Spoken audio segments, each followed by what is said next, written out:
Liwanag na dumadampi sa makinis na balikat ng isang dalaga.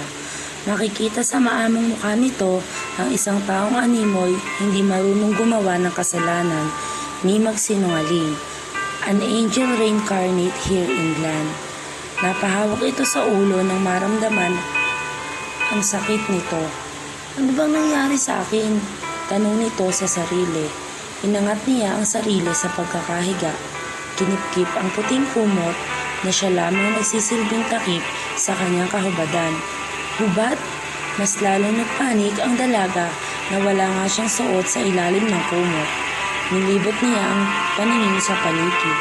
Nasa siya sa kwarto na isang lalaki, base sa mga kagamitang nandoon. Sa gilid ng kama ay nakita niya ang kanyang damit kagabi. Kagabi? Ano ba kasi talaga nangyari sa kanya kagabi? Bakit siya nandito? Sinong nagdala sa kanya dito? Ano ba yan, April? Puro ka naman trabaho. Hindi ka ba marunong magpahinga man lang? Kahit mag-enjoy man lang, kahit sandali. Aral, trabaho, bahay lang naman lagi. Ngayon lang naman ako nagpapasama sa'yo. Sige na naman.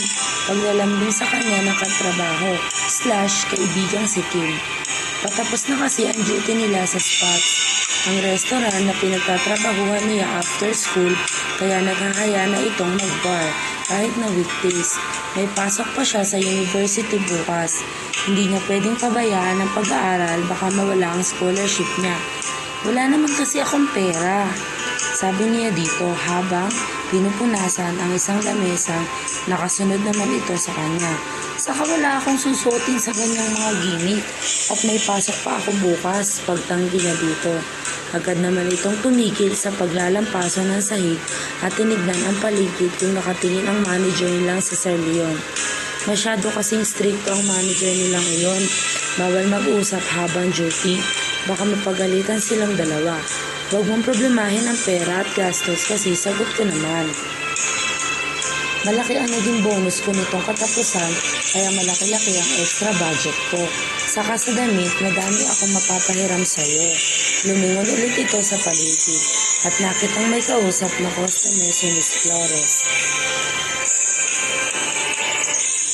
Sige na kasi April, samahan